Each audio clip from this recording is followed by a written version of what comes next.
이곳 안중에 설립이 되었습니다. 오늘 우리는 그날을 기념하여 예배를 드리고 있습니다. 하나님의 인도하심에 따라 저는 2000년 5월에 이곳에 정말 안중에도 없는, 제 인생의 안중에도 없는 이 안중에 와가지고 그때만 해도 이 택지에 넓은 아파트만 덩그러니 있었고, 그것도 절반 이상이 빈집이었고, 그 가운데 상가에 홀을 얻어서 교회를 개척하기 시작했는데, 오늘 여기까지 하나님 인도해 주셨습니다. 참 감사하지 않을 수가 없습니다. 제가 한빛교회를 하나님의 인도로 이렇게 또 설립을 하면서 제 마음속에 하나님이 주신 꿈이 있었다면 어쨌든지 사람을 살리는 목회를 해야 되겠다. 영혼을 살리는 목회를 해야 되겠다. 물론 당연한 말이지만 그것을 다시 한번 마음에 깊이 새기고, 그때 표어가 세상을 품는 교회가 되죠. 이제 그런 표어를 정했던 것 같아요. 이 세상을 품고 그들을 살리고 나아가는 그런 교회가 되어야 되겠다. 그래서 전도하고 열심히 전도를 했습니다. 그래서 불신자들을 신자로 변화시키는 일에 주력을 했고, 그리고 교회 나와 신앙생활 하는 신자들을 또 제자로 만들기 위해 제자 훈련에 또 주력을 하게 되었습니다.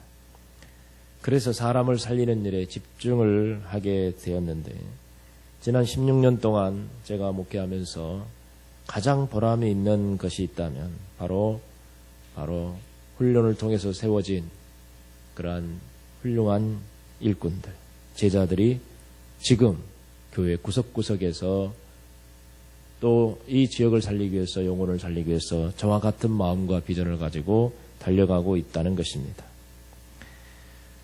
지금 주를 위해서 쓰임받고 있는 귀한 일꾼들을 보면은 그래도 저와 사모를 통해서 훈련받고 세워지지 않은 사람이 없어요. 물론 소수 남성들 중에는 아직 훈련을 안 받는 분도 있습니다만은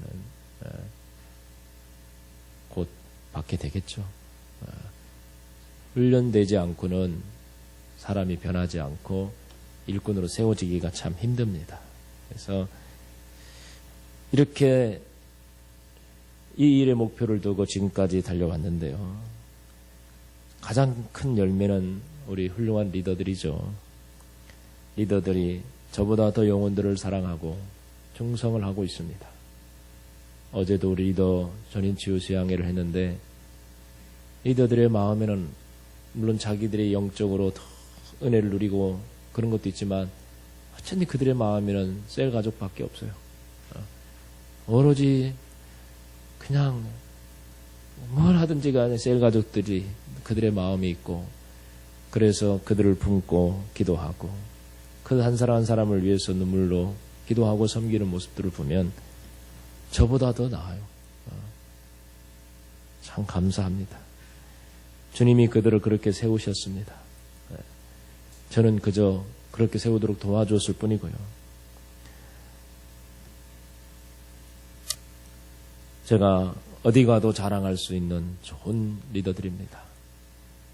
저희 목회에 있어서 가장 큰 자랑거리입니다. 앞으로도 더 많은 리더들, 더 훌륭한 주의 제자들이 앞으로도 우리 교회에서 많이 세워져야 될 줄 믿습니다.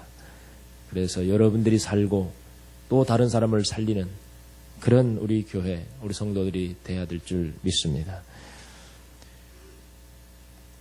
우리 교회나 저나 또 리더들은 사람을 치유하고 사람을 살리는 일을 위해서 헌신하고 있지만은, 그러나 그것이 어찌 사람이 능력으로 되는 것이겠습니까? 사람이 지식으로 되겠습니까? 절대 되지 않습니다. 사람의 능력이 아니라 그들 안에 있는 복음의 능력이 사람을 살리고 치유하는 줄 믿습니다. 바로 그 복음이 사람을 변화시킵니다. 예수 그리스도만이 사람을 살리고 변화시키고 치유하는 역사를 이루신다는 것입니다. 우리는 바로 그 통로일 뿐이에요. 예수 그리스도의 주의 복음이 우리를 통해서 사람들에게 나아가고 그러므로 말미암아 그들이 살고 변화되고 치유되는 역사들이 일어나게 되는 것입니다. 오늘 본문은 복음이야말로 바로 사람을 치유하고 세상을 치유하는 그런 능력이 있다는 것을 분명히 보여주는 그런 사건이 기록이 되어 있습니다. 오늘 본문은 이 에스겔 47장은 하나님께서 에스겔 선지자를 데리고 다니면서 환상을 보여주시는데 그 환상 중에 하나입니다. 그 환상 중에 하나인데 성전, 하나님의 영광이 가득한 성전에서 성전의 그 문틈으로 물이 졸졸졸졸 흘러나오기 시작합니다.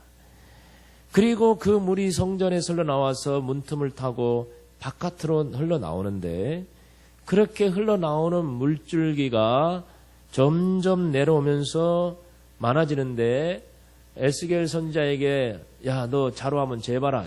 자로 재서 1천척을 재라.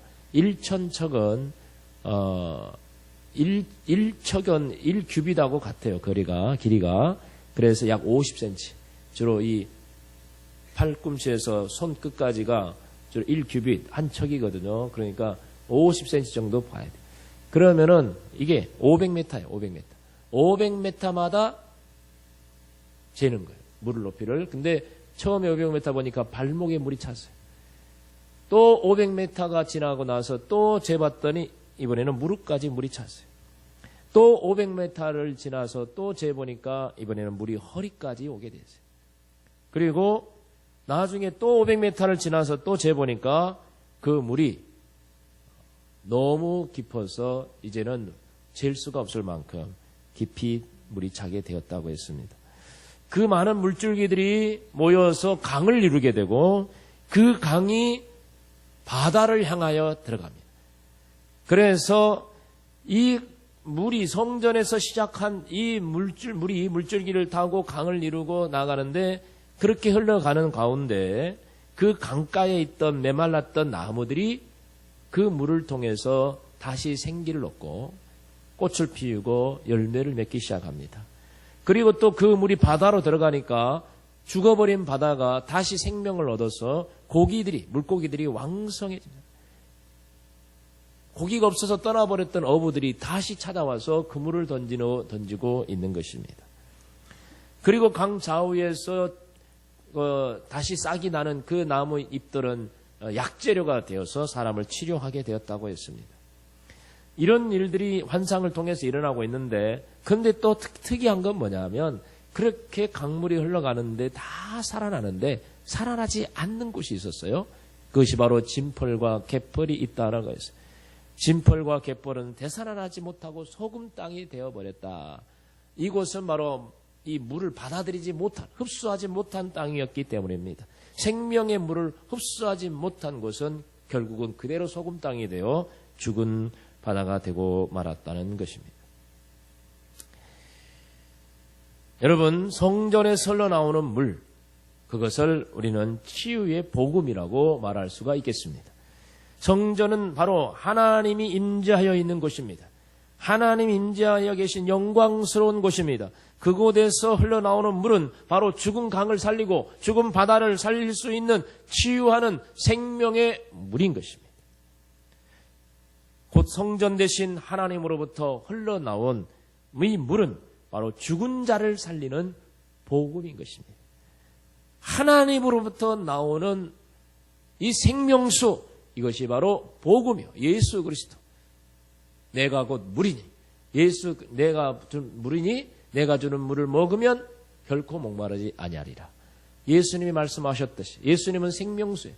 우리를 살리는 물입니다. 생명의 물이요. 바로 복음은 예수 그리스도, 복음인 예수 그리스도, 그분은 우리를 살리고 세상을 살리며 우리를 치유하고 세상을 치유하는 능력의 복음이 되는 것입니다.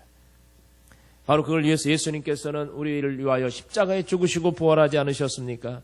그 예수님을 믿는 자는 바로 산다고 했어요. 이게 바로 복음 아닙니까? 예수님께서 나를 위해 십자가에 죽으시고 부활하셨습니다. 그 예수 그리스도를 나의 구주로 믿고 영접하는 자, 그는 바로 사는 것입니다.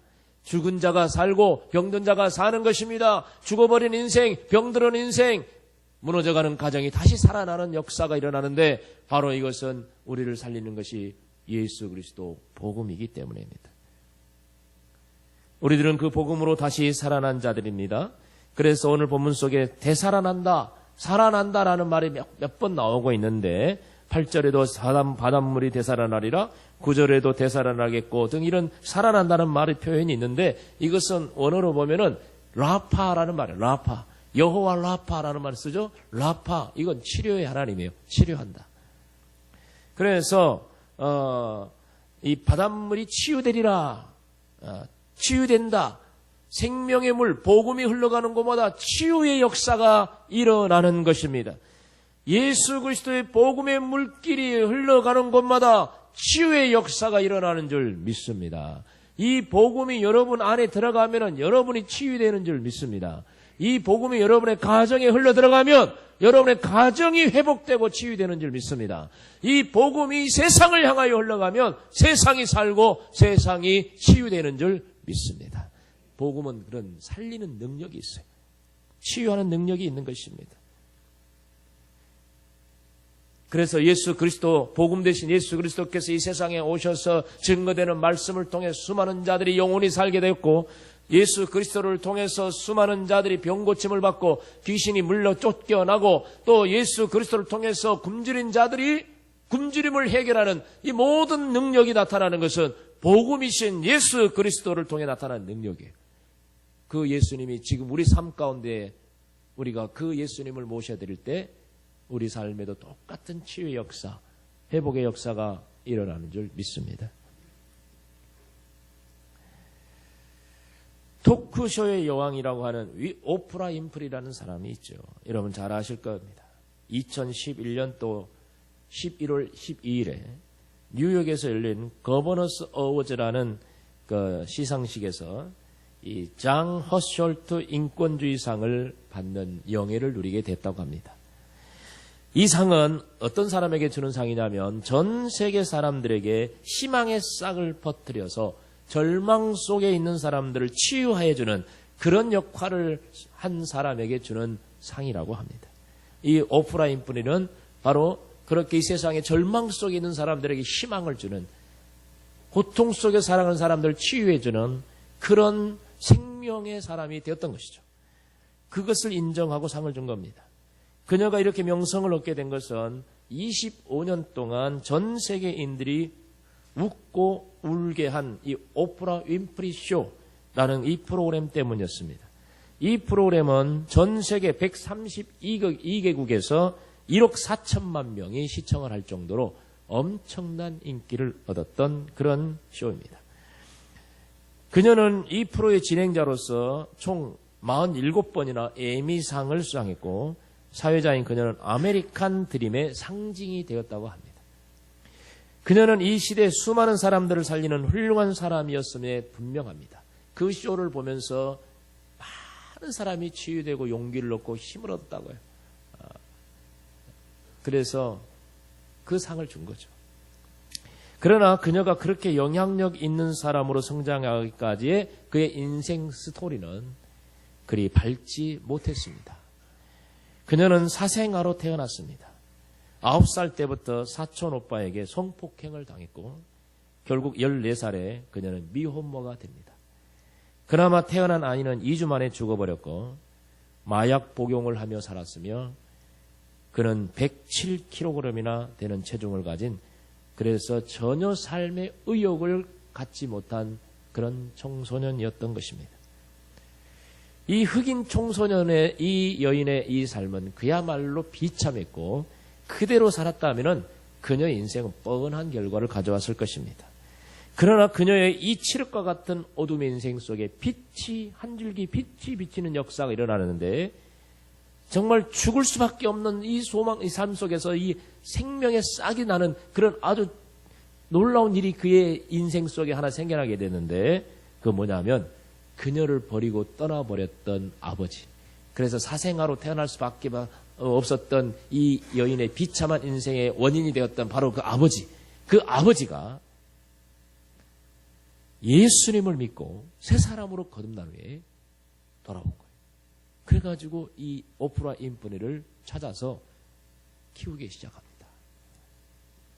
거듭난 아버지, 복음을 받아들이고 새 사람이 된 아버지가 이 딸을, 인생의 아주 정말 어둠 속에 살아가는 이 딸을 치유하기 시작하는데, 책을 읽게 하고, 많은 책을 읽게 하고, 그리고 성경을 읽게 하고, 암송을 하는 훈련을 시킵니다. 성경 읽고 암송하게 하고, 많은 책을 읽게 하고, 그렇게 하면서 이 아이의 성품을 복음으로, 또 많은 좋은 책을 읽으면서 그 안에 다양한 지식을 습득하게 하는 것입니다. 그로 인해서 그녀도 그 안에 찾아온 예수 그리스도의 복음으로 아버지를 통해 흘러들어온 이 생명의 복음이 그녀를 살리기 시작합니다. 죽은 바다가 살아나듯이 그의 죽은 인생이 점점 빛을 발하기 시작합니다. 살아나기 시작했어요. 오프라 윈프리가 세계적으로 가장 영향력 있는 사람으로 인정받게 되기까지는 아버지, 복음을 받아들인 아버지, 변화된 아버지를 통해서 흘러들어온 생명의 복음, 그 복음이 그녀를 그렇게 되살아나게 만든 것입니다. 이 복음은 오프라 윈프리 자기 한 사람의 인생만 살린 것이 아니라 이 복음을 받아들여서 그의 입을 통해, 그의 삶을 통해 흘러내려간, 세상을 향하여 흘러들어간 이 복음의 능력이 또 수많은 사람들을 살리게 된 것입니다. 오프라 윈프리가 위대하기 때문이 아니라 그 안에 있는 복음이 위대한 것입니다. 여러분이 별 볼 일 없어 보여도 여러분 안에 있는 복음, 이 복음이 여러분을 통해 세상을 살릴 줄 믿습니다.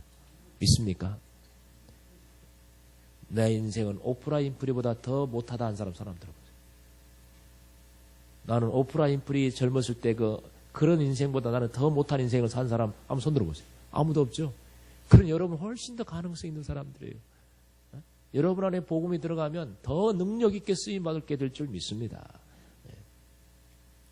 말라기 4장 2절에는 내 이름을 경외하는 너희에게는 공의로운 해가 떠올라서 치료하는 광선을 비추리니 너희가 나가서 외양간에서 나온 송아지같이 뛰리라. 너희에게 공의로운 해가 떠올라. 이 공의로운 해임은 복음이죠. 공의로운 해, 예수 그리스도를 말하는 거예요. 이 복음이 떠올라서 치료하는 광선을 비추리니 인생을 치유합니다. 그의 육신을 질병을 치유합니다. 그의 모든 삶을 치유합니다. 세상을 치유합니다. 예수 그리스도 복음이 그 안에서 비추는 광선, 레이저 광선처럼 쫙 비추는 거예요. 비춰가지고 치유해. 그래서 치유받은 이 짐승의 외양간에서 뛰어 송아지같이 뛰더라. 죽은 자처럼 누워있던 자가 복음의 능력으로 치유되니 뛰어. 얼마나 놀라운 역사가 일어납니까? 성전 문 앞에서 구걸하고 있던 안진뱅이에게 베드로 요한이 은과 금은 내게 없거니와 내게 있는 것으로 너에게 주노니, 내게 있는 것으로 너에게 주노니 뭐죠? 내가 있는 것으로 너에게 준다. 뭘 준단 말이에요? 복음. 내 안에 있는 예수 그리스도 복음으로 너에게 준다.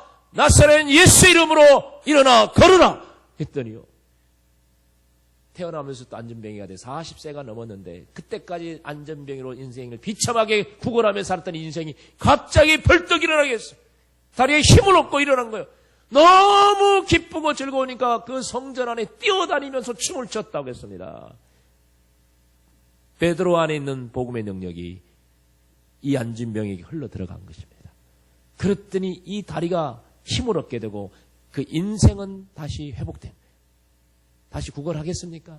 아니, 그 인생이 달라진 거예요. 복음의 능력은 죽은 자를 살리고 병든 자를 살리고 치유하는 역사가 일어난 줄 믿습니다. 인생을 회복합니다. 인생을 고칩니다.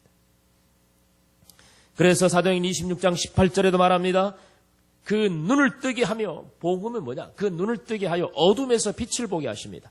사탄의 권세 아래 억눌려 있는 자를 하나님께로 돌아오게 하고 죄 사함과 나를 믿어 거룩하게 된 무리 앞에서 기업을 얻게 하리라.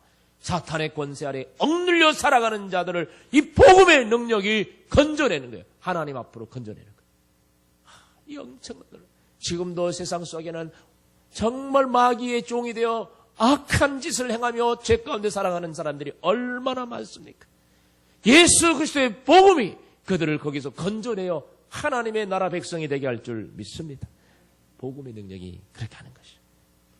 성전에서 흘러내려오는 물, 그 물이 이렇게 사람을 살리는 복음인 줄 믿습니다. 자, 그러면은 이 물이 흘러 들어가서 강을 이루고 바다의 생명을 살리는데 중요한 건 뭐냐면 그 물이 흘러가는 물줄기가 있어요. 그 물이 흘러가는 물줄기. 그 물줄기는 바로 여러분들이에요. 성도들이에요. 여러분 자신들은 복음을 흘러 들어가게 만드는 물줄기예요. 성전에서 흘러나오는 물이 물줄기를 타고 졸졸졸졸졸졸졸 흘러내려가다가 처음에는 발목까지 차고 그 다음에는 무릎까지 차고 허리까지 차게 되는데 이렇게 복음이 흘러 들어가는 성도들이 숫자가 많아지고 그들이 더 물이 왕성해져요. 저는 이것을 뭐 주석학적으로 해석을 어쩔지 되는지 모르지만 제가 이걸 가만히 생각해 보니까 성전에서 흘러나오는 물이 발목만 찬다면 그것이 과연 강가에 있는 것을 살릴 수 있을까? 메마른 강에 흘러가 보세요. 그러면 뭐요? 그저 땅속에 스며들어 버리지 강가에 있는 나무들이 어떻게 살겠어요? 이 물이 흘러가면서 발목에 차던 물이 무릎까지 차고 허리까지 차고 키 넘게까지 차는 이렇게 물이 전혀 차고 넘칠 때 비로소 강을 이루고 그것이 바로 생명을 살리는 것이 되지 않겠는가. 이거 볼 때 우리 예수 믿는 우리가 점점 복음의 능력이 채워져야 돼. 채워져야 돼. 발목밖에 안 차는 성도 아무 일도 할 수 없어요. 그 안에 복음은 있지만 그 복음의 능력을 나타내야 될 우리가 별로 할 수가 없어. 능력을 가지고 있지만 능력을 쓸 줄을 몰라. 그러나 우리가 깊은 강을 이룰 때 우리는 생명을 살리는 자가 되는 줄 믿습니다. 그러므로 우리 안에 복음이 왕성해지고 우리 안에 복음의 능력이 강하게 나타나야 돼. 내 안에서, 성도들 안에서. 물줄기가 발목에 머물고 있지를 말란 말이에요. 여러분의 흐르는 복음의 능력이 늘 발목에만 머물게 있지 말란 말이에요. 네? 점점 더 여러분 안에 복음의 능력이 발목에서 무릎까지 차오르게 하시고 무릎에 있는 성도들이 있다면 허리까지 차오르게 하시고 예? 허리까지 차오르는 성도가 있다면 그 복음의 능력이 키를 넘게 하고 푹 잠기게 만들란 말이에요. 그럴 때 역사가 일어나는 거예요. 제발 발목에 찰랑찰랑한 걸로 만족하지 마세요. 그렇게 신앙생활 하는 걸로 이제 됐지? 이 정도면 됐지? 하지 마시란 말이에요. 여러분 혼자 스스로 만족하지 마시고 사람을 살리는 자가 되어야 될 거 아니에요. 죽어가는 많은 사람들이 있는데 그들을 살리는 자가 되기 위해서는 그 정도로 안 돼요. 더 강력한 역사가 일어나야 돼요. 하나님께서는 우리를 사용하기 원하십니다. 여러분에게 성령을 강력하게 주시고 복음의 능력을 강력하게 나타나게 하십니다. 그래서 이 세상을 향하여 우리가 복의 사람이 되길 원합니다. 창세기 12장 2절 3절에 말합니다. 우리 같이 한번 읽어볼까요? 내가 너로 큰 민족을 이루고 내게 복을 주어 네 이름을 창대하게 하리니 너는 복이 될지라. 너를 축복하는 자에게는 내가 복을 내리고 너를 저주하는 자에게는 내가 저주하리니 땅의 모든 족속이 너로 말미암아 복을 얻을 것이니라 하신지라. 너로 말미암아 뭘 얻는다? 복을 얻는다. 너는 누굽니까? 여러분은 누구예요? 누구냐고? 복의 근원이야. 여러분이 가는 곳마다 복이 될지어다. 무슨 복? 복음. 복음. 사람을 살리는 복음. 네? 여러분이 가는 곳마다 죽어가는 자가 살아나야 돼요. 네? 여러분이 만나는 사람마다 살아나야 돼요. 여러분 주변에 안타까운 가정이 있습니까? 여러분의 주변의 가정에 깨지는 가정, 무너져가는 가정, 정말 고통 속에 있는 가정이 있습니까? 여러분이 그 가정을 살리시기 바랍니다. 제가 어떻게 하라고요? 제가 아무것도 할 수 없는데요. 물론 아무것도 할 수 없어요. 저도 마찬가지로 우리가 뭘 할 수 있어요? 그러나 할 수 있게 만드는 것이 바로 우리 안에 있는 복음이에요. 내 안에 있는 복음이 그 가정에 흘러들어가고 그러면 그 복음이 그 가정을 살릴 줄 믿습니다. 네? 그게 우리가 할 일이에요. 그게 바로 복의 근원이에요. 너는 복이 될지라. 네가 머무는 곳에 네가 만나는 사람마다 너는 복이 되라. 복이 되라. 그래서 성도들이 속한 것이 어디든지 가정이든지 회사든지 학교든지 그곳을 치유하는 살리는 그런 복음을 증가하는 복의 사람들이 되어야 합니다. 성도들이 만나는 사람들이 누구든지 그들이 가족이든지 상사나 동료들이든지 학교 선생님이든지 친구들이든지 이웃이나 누구든지 간에 여러분들은 그들을 살리는 치유하는 복의 사람들이 되어야 할 것입니다. 우리에게는 그들을 치유할 수 있는 복음의 능력이 있습니다. 그리고 성령님께서 그 일을 할 수 있게 해주십니다. 담대하게 세상을 향하여 나아가야 할 줄 믿습니다. 성전에서 흘러나오는 물이 계속 흐르면서 모이고 모여서 그 물줄기들이 모이고 모여서 결국 뭘 이룹니까? 강을 이룹니다. 강. 강은 뭘까? 성도가 모이고 모여서 강을 이룹니다. 그 강은 뭘까요? 교회. 우리 한빛교회. 여러분은 다 하나의 물줄기예요. 복음의 물줄기. 물줄기들이 다 함께 모여서 강을 이룹니다. 강.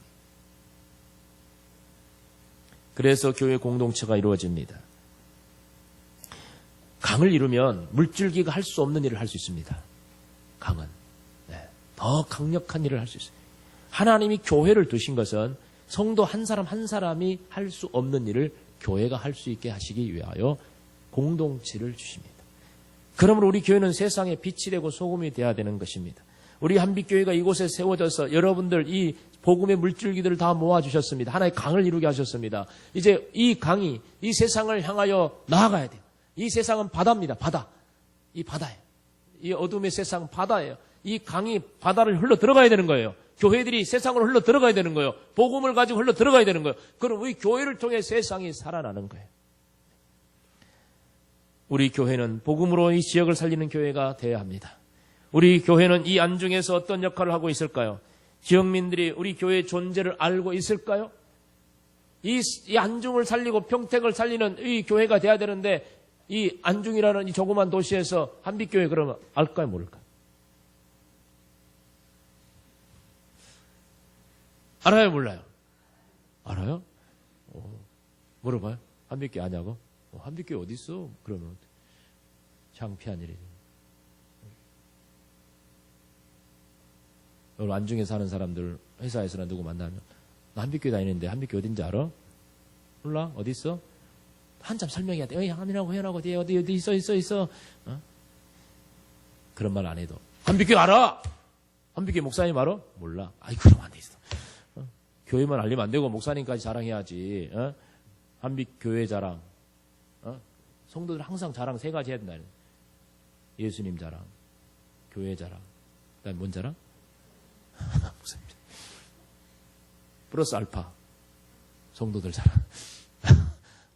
항상 자랑이래, 자랑. 소문을 내야지. 그래 사람들이 알 거 아니에요. 에? 혹시 말해가지고 우리 교회 올까 봐서 말 안 해요? 제발 우리 교회 안 왔으면 좋겠다. 그래서 말 안 하는지 모르겠지만. 부지런히 입을 열어 자랑해야지. 에? 자랑. 자랑해놓으니까 여기 서보경 자매 여기 앉아있잖아. 서보경 자매. 청북에서 온 자매. 에? 청북에 이사간 우리 성도들이 청북에 있는 성도들한테 우리 교회에 자랑했어요. 그러니까 나도 가고 싶다고 해가지고 오더니 저렇게 신앙생활을 열심히 잘하고. 우리 서보경 자매. 얼굴도 이쁘고 성격도 싹싹하고. 우리 아들만 좀 비슷하게 나이만 있으면 며느리 삼고 싶지만 너무 착하고 이쁜데 알리지 않았으면 어떻게 알고 오겠어요?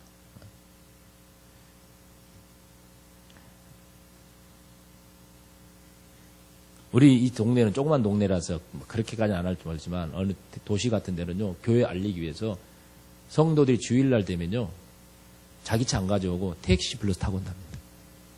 택시. 어디 가세요? 한빛교회 갑니다. 한빛교회. 그래서 한빛교회로 다 택시들이 오는.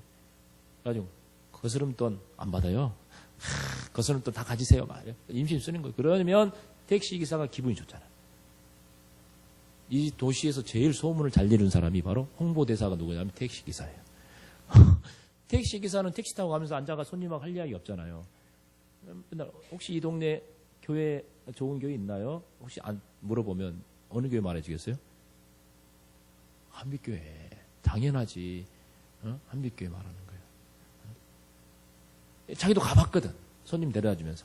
그때 그 교회 다니는 사람이 거스름돈도 안 받고 인상도 환하고 친절하게 하니까 얼마나 마음에 남아있겠어요. 그러니까 누가 한빛교회 교회 찾으면 한빛교회에서 이야기해 주는 거예요. 이런 전략을 쓰기도 해요. 우리는 그런 전략은 안 쓰더라도 여러분 개인적으로도 택시 탈 때 친절하게 하세요. 알았죠? 좋은 이미지를 하셔야지. 어쨌든 그래서 참 이 지역에 우리 교회를 알려야 되는데 억지로 알리면 안 되고 선한 영향력을 끼쳐야 돼. 교회. 이 지역을 향하여 스며들어야 돼. 복음의 능력을 가지고 스며들어야 되는 거예요. 어떤 불신자가 한 여행을 하면서 여행 중에 매우 지치고 힘들었어요. 외롭고. 그래서 어느 일요일 날이 됐어요. 주일날이 돼가지고 조그만 시골 어느 조그만 도시를 여행을 하다가 어느 교회가 있길래 예배 시간이 되어서 슬며시 들어갔어요. 마음에 위로 좀 위안을 얻고자 들어갔어요. 교회는 조그만 우리 교회만큼이나 조그만 했는데 예배를 마치고 나니까 성도들이 와가지고 다 너도 나도 할 수 없이 다 와가지고 너무 친절하고 따뜻하게 막 위로해주고 격려해주고 막 힘을 주고 막 그런 거예요. 그러니까 이분이 그 교회에서 그 친절함에 너무 감동을 받은 거예요. 이분이 도시로 다시 돌아가서 90세가 되어 죽으면서 자신의 변호사에게 유언을 남겼는데 그 유언장에 자기 가진 유산이 한 1,700만 달러쯤 됐대요. 옛날에 100만 장자만 돼도 엄청난 부자라 했는데 1,700만 달러를 가진 그 엄청난 유산을 자기가 시골교회 친절을 받았던 그 안데르빌 교회, 그 교회, 안데르슨빌 교회라고 하는 이 교회에 다 유산으로 남긴다는 유언을 남기고 갔어요. 그러면서 변호사에게 남긴 그 유언장에 이런 글을 써놨어요. 몇 년 전 어느 일요일 아침 나는 조지아를 여행하다가 슬프고 외로운 느낌이 들어서 여러분의 교회에 들어가 예배를 드렸습니다. 저는 그때 여러분의 친절한 환영을 받았습니다. 저는 여러분들이 베풀어준 친절을 결코 잊을 수가 없었습니다. 저는 비록 교회는 다니지 않지만 나의 가진 전 재산을 여러분의 교회에 드리고 싶습니다. 어떤 교회가 좋은 교회고 어떤 교회가 한 영혼을 살리는 교회가 될까? 억지로 과장되게 보여주는 게 아니라 느낄 수 있는, 누구나 와서 느낄 수 있는 그런 마음의 안식과 평안함을 주고 위로를 줄 수 있는 교회. 그것은 바로 성도 한 사람 한 사람이 보여줄 수 있는 것들입니다. 이 세상에서 힘들고 지친 영혼들이 우리 교회를 통해 참된 안식을 누릴 수 있는 그런 교회가 되어졌으면 참 좋겠습니다. 우리 교회를 통해서 이 지역에 흘러 들어가는 복음의 물결이 이 지역에 죽어가는 영혼을 살리고 무너져가는 가정을 치유하며 꿈을 이뤄가고 있는 청소년들에게 소망이 되어주고 무의미하고 무기력하게 그저 다람쥐 쳇바퀴 돌듯이 매일매일 반복되는 그런 직장생활을 하고 있는 직장들에게는 삶의 희망을 주는 그런 우리 교회가 되었으면 참 좋겠습니다. 우리나라가 광복이 되자 해외에 있던 김구 선생은 기쁜 마음으로 귀국을 했습니다. 그러나 그때 당시만 해도 우리나라 사정은 매우 좋지 않았어요. 산업시설, 교육시설 제대로 갖추지 않았고 무엇보다도 질서를 지키기 위한 치안시설이 제대로 되지 않았어요. 그래서 이 김구 선생 주변에 같이 일을 하던 많은 사람들이 김구 선생한테 건의합니다. 이 나라가 빨리 안정을 잡기 위해서는 경찰서를 많이 지어야 되겠습니다. 그러니까 김구 선생님이 이런 말을 했다고 합니다. 경찰서 100개를 세우는 것보다도 교회 하나를 세우는 것이 훨씬 더 낫네. 유명한 말입니다. 경찰서 100개 세우는 것보다 교회 하나 세우는 게 더 낫다. 그분이 그렇게 말한 것은 하나님의 말씀을 따르는 사람들은 누가 시키지 않아도 법을 지킬 것이기 때문에 굳이 경찰서 안 지어도 된다는 거예요. 그들은 이웃을 스스로 사랑하는 사람들이기 때문에 그 지역을 활기 있게 만들 수 있기 때문이라고 말해요. 그러니까 교회가 중요하다는 거죠. 그런데 오늘날 우리의 현실은 어떻습니까? 이제는 김구 선생님의 뜻대로 각 마을마다 십자가 없는 마을이 없을 정도로 교회가 많아졌습니다. 그러나 세상은 더욱 어두워져 가고 타락하고 있습니다. 김구 선생님 말이 틀린 걸까요? 아니면 현대 교회가 복음의 능력을 잃어가고 참된 교회의 모습을 잃어가고 있는 것이기 때문일까요? 안타깝게도 후자에 해당된다고 말할 수 있습니다. 이제는 누가 성도인지 불신자인지 구분이 안 됩니다. 이제 교회의 십자가만 떼어내면 그것은 교회인지 친교단체인지 알 수가 없을 정도로 교회는 타락해져 가고 있습니다. 교회 지도자들은 점점 세상의 명예와 권력과 탐욕으로 타락해져 가고 있고 세상의 비난의 대상이 되어가고 있습니다. 성도들은 점점 세상 속에서 무기력한 성도들이 되어져 가고 있습니다. 오히려 세상 사람들이 교인들을 불쌍하게 여기고 세상 사람들이 교회를 불쌍하게 여기는 세상이 되고 말았어요. 마치 오늘 말씀처럼 진펄과 같고 개펄과 같은 소망이 없는 교회가 되고 말았습니다. 생명의 강물은 있지만 흡수하지 못하기 때문에 여전히 죽어있는 그런 개펄과 같은 땅입니다. 왜 그렇게 됐을까요? 교인들은 복음을 예면하고 있기 때문입니다. 교회는 복음을 외치지 않고 증거하고 있지 않기 때문입니다. 복음과 상관없는 삶을 살고 있어요. 복음의 능력을 누리지 못하고 증거하지 못하고 있기 때문입니다. 세상을 향하여 복음으로 살리기를 향하고 나가야 입을 열어 복음을 전해야 되는데 안 합니다. 여러분 오늘도 우리 전도하러 나갈 때 이부 예배 나갈 텐데 전교인이라는 말이 무색합니다. 다 바쁘시겠지만 전도하는 걸 싫어합니다. 전도는 특별히 열심히 있는 사람들의 몫이 되고 말았습니다. 세상을 치유하는 복음을 소유했지만은 여전히 그 능력을 누리지 못하고 오히려 그 안에서 소멸되어 가고 있는 것을 볼 수가 있습니다. 우리는 이제 회개하고 정신 차려야 됩니다. 죽어가는 나의 영혼과 정신과 육체의 전인적인 모든 면이 치유받고 회복되었듯이 이제 이 복음의 능력으로 세상을 살리는 자들이 되어야 합니다. 우리가 비추는 빛을 통해 세상의 어둠이 밝아져야 될 것입니다.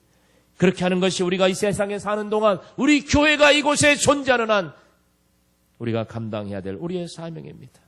우리는 이 지역과 세계 열방을 향하여 복음의 능력을 가지고 나아가야 하고 우리가 강을 이루어 세상을 향하여 바다, 썩어가는 바다, 죽어가는 바다에게 흘러들어가 그곳에 생명력이 차고 넘치도록 해야 되는 우리 교회의 사명이 있는 줄 알고 성도 여러분 세상으로 나갑시다. 복음을 가지고 세상을 나아가 그들을 치유합시다. 이것이 우리 교회가 지금까지 달려왔고 앞으로 달려갈 우리의 목적입니다. 우리 모두 이 사실을 분명히 깨닫고 다시 한번 힘을 내어 달려가는 사랑하는 성도들 되시기를 주의 이름으로 축원합니다. 한번 기도하십시다. 말씀을 기억하면서 주님 제 안에 복음의 능력을 주셔서 내가 살고 또 다른 사람을 살릴 수 있게 하시니 감사합니다. 특별히 우리 교회가 복음의 강을 이루어 바다 죽어가는 바다로 흘러들어가 세상으로 흘러들어가 세상을 살리는 세상을 치유하는 우리 교회가 되게 해달라고 이 시간 함께 합심하여 기도합니다. 주여 하나님